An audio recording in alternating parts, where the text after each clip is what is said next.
Olá, eu sou Vinícius Fernandes e você está no canal O Noventista. Hoje eu venho mostrar para vocês aqui itens muito bonitos que eu recebi aqui relacionados ao filme A Fantástica Fábrica de Chocolate, aquele clássico de 1971.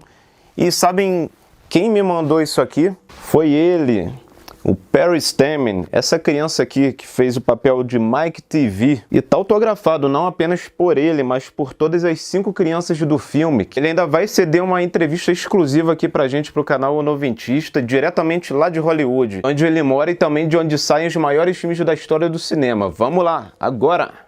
Hello Paris, it's a big pleasure to have you here in this channel where I talk about the 90s. Yes, the 90s. We know the movie is from the 70s, but this is a classical and this was shown to Brazilian people in the 90s a lot of times. Hey, what's going on, Brazil? My name's Paris Themmen. I was in Willy Wonka and the Chocolate Factory. I played Mike Teevee in 1971 when the movie came out. And we shot it in Munich, Germany a long time ago. Before we get started, I just want to mention that in 1986, I spent about 5 weeks or 6 weeks in Brazil. I've been to 61 countries around the world with a backpack. I've stayed in youth hostels and I've seen many things all over the world. People would ask me my favorite country, and I often would say Brazil because I had such a nice time there, and it's such an amazing country. The people, I particularly liked the Amazon jungle. I was in Rio for Carnival and then up through Belo Horizonte, and I took like a 36-hour bus ride to get to Belém, and then up the river to Manaus, and just had a Minas Gerais, I think. I don't know. My Portuguese is a little rusty at this point. But anyway, I love Brazil. Thanks a lot to be here with us for this interview, and thanks for these beautiful things. The poster autographed by all these kids, they aren't kids anymore. You, Paris Themmen, Mike Teevee, Peter Ostrom, Charlie Bucket, Julie Dawn Cole, Veruca Salt, Michael Borner, Augustus Gloop, and Denise Nickerson Violet. Unfortunately, she isn't with us anymore. This golden ticket, now I can visit the factory. It took me a long time to find someone who could put these 3 items in the perfect frame. And there are more things. This extra golden ticket signed by you, another certificate, and this picture of you. I'm very happy for having all these things here with me. The first question is, did you like the framed poster with the golden ticket? Take a look. Okay. Well, I can see that he did a nice job framing it. I wonder if it's Brazilian wood. I'll bet it is Brazilian wood that's in the frame.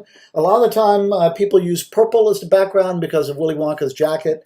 Purple and gold for the ticket. Good job there. I finally could show it to you, and I'm very happy to know you liked it. Second question, how old were you when the movie was recorded, and what's your age today? You can see a full-size person here, a little teeny tiny person essentially on TV.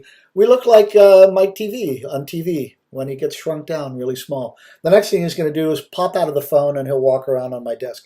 I was 11 years old when I made the movie, and right now I'm 61. So this is actually the 50th anniversary of the making of Willy Wonka and the Chocolate Factory, and I'm very proud and happy to be here talking about it. By the way, I was the youngest of the kids. Most of them were around 12 or 13, and I was the little bratty 11-year-old making trouble for everybody. Third question. Where and when did you meet the other actors when you signed this poster?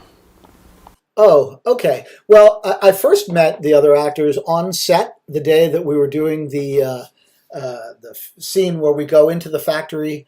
One of them is English, so she's in Britain. Another one's German, and the other 3 of us were Americans. So we hadn't met until that day. Honestly, I'm not sure what, but the thing is that we do a lot of conventions, not these days because of COVID, but before that, we would do conventions. Some of you might have heard of Comic-Cons. It was probably at a Comic-Con that I met with them, and we signed the posters that the poster that you have there. We don't get together very often, but maybe once a year when there is no pandemic in the world. It's kind of like having a second family, really, you know, me and the other Wonka kids. And it's always nice to see them. Do you remember how was the invitation to be part of the casting? So, yeah, I started acting when I was 6 years old. I did commercials and I did Broadway shows. I actually got cast in a Broadway show called The Rothschilds at the same time I got cast in this movie. I needed to decide which way to go, and I ended up making the movie. And then when I went back to New York, I went back onto Broadway and did those other things. But there weren't like a million other little boys at the audition. There were a couple of us, but I was at that time one of the working actors who were children in New York City. So it was a relatively small group. I know that Charlie, Peter Ostrom, wasn't a professional actor, and they found him in Ohio in a much smaller production.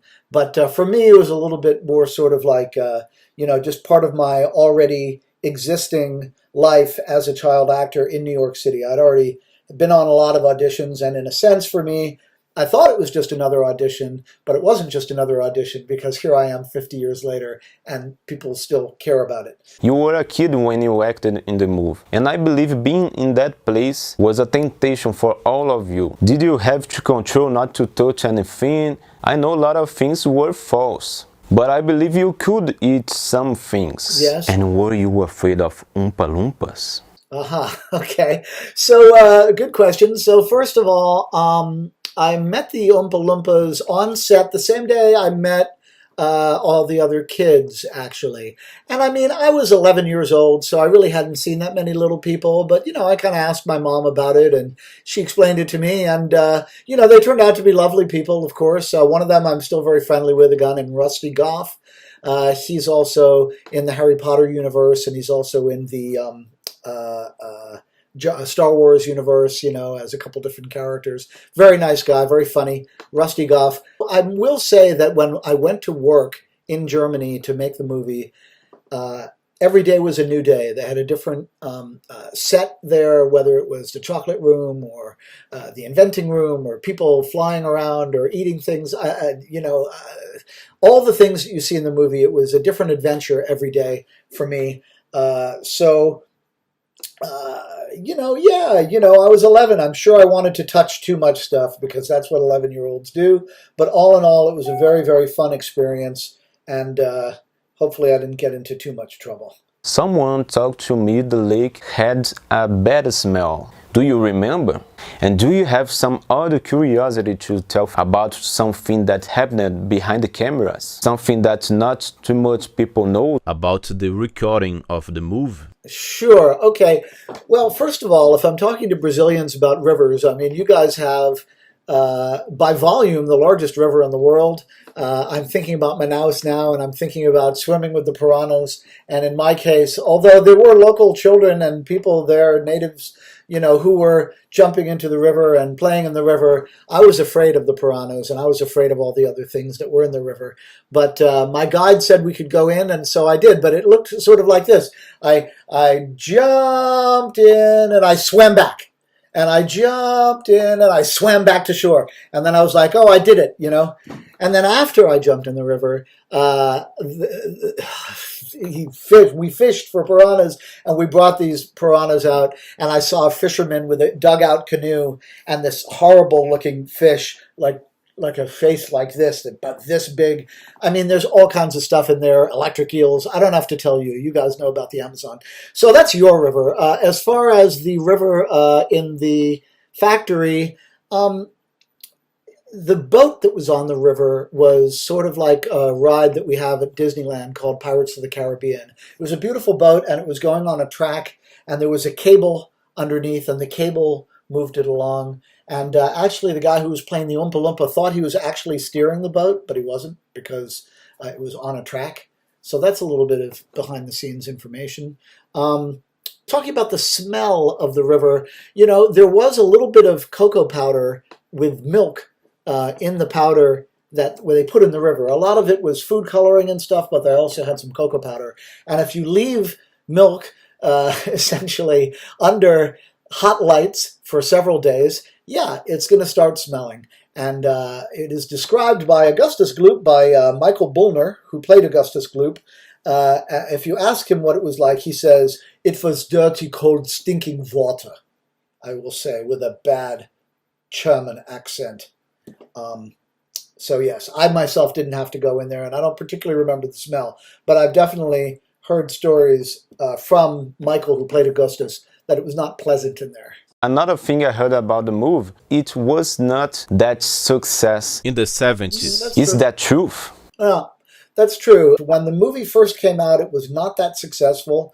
They did a thing in the United States where they showed it once a year only on TV, and people got into the habit with the holidays to watch it. And because of that, it became more popular over time. But in the beginning, when it first came out, I don't think it lost money, but it didn't make a lot of money. It just sort of, did okay. But then it got what we call cult status over time, over the decades since then. Today, knowing about the classic this movie became, what do you think of making part of a movie that was revolutionary and important, like The Wizard of Oz is? Thank you. That's very nice of you to say.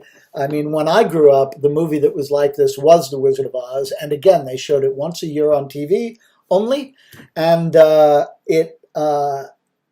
I had no idea then that this movie was going to become a classic. Revolutionary? I don't know if it's revolutionary, but it's definitely very popular and well-loved. And, some of it is because of there's like this much skill and like this much luck, right? That I just happened to be in a movie that has withstood the test of time. Was Willy Wonka and the Chocolate Factory your first movie? And tell about other things you worked on after this movie. Like I said, I started when I was 6. I acted mostly until I was about 16. I did do 3 Broadway shows. I did a couple dozen commercials. I did a lot of voiceovers because I had that funny little voice. And some TV, little guest spots, things like that.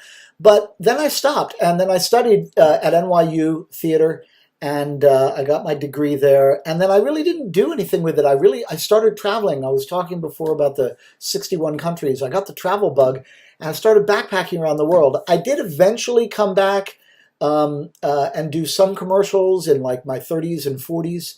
And I definitely did some work behind the scenes. I worked on the set of a lot of movies behind the scenes. Boy, this is going to be a long interview.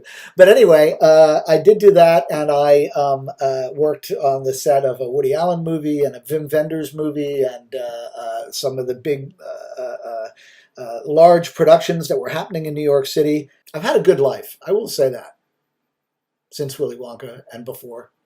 Everything's been okay.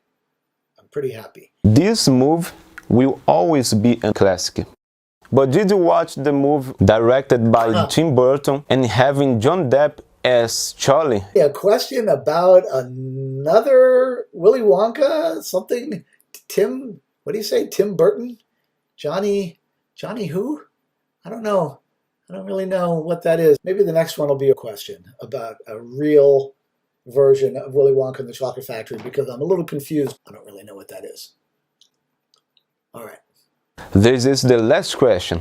Gene Wilder, the eternal Willy Wonka. He said you were the perfect kid for Mike Teevee. Because you were like the character. Yes. And you did not need to make any effort to act like him. Right. After the 70s, when you became a man, he started to love you because you weren't a disturbing kid anymore. What do you say about it? You said most of it, actually. I think I mentioned earlier that I was 11 and I was rambunctious and I was sort of all over the set, whereas my other children, the difference between 11 and 13 is kind of a big difference. When you're 11, you're really much more apt, especially as a boy, to be sort of high energy and crazy and running around. And by the time you're 13, a lot of the time you're calming down a little bit more. So I did see Gene Wilder later on, about maybe 10 years ago, and he said, "Oh, you were a brat." And I said, "Well, yes, I'm much older now. I like to think that maybe I'm more calm." He said, "Oh, yes, of course, certainly, Paris." And he signed my poster to my favorite brat. So I have a signature from Gene Wilder where he says, "To my favorite brat." Thank you again for these beautiful things. And of course for this interview, without any doubt, was the most important thing of this channel until now. Be free for saying anything. See you, bye. Take care, Brazil. It's a hard time for all of us. I know both your country and my country are having a hard time with the virus, but we're going to get through it, and tomorrow's going to be a better day. All right, thanks very much, and bye-bye. E aí galera, o que vocês acharam desse vídeo? Vocês esperavam que algum dia eu ia lançar algo desse nível? Esse vídeo merece um joinha. Comente, compartilhe nos grupos e tudo que é lugar. Vejo vocês em breve, que eu vou correr agora para fazer uma visitinha lá na fábrica de chocolate. Valeu!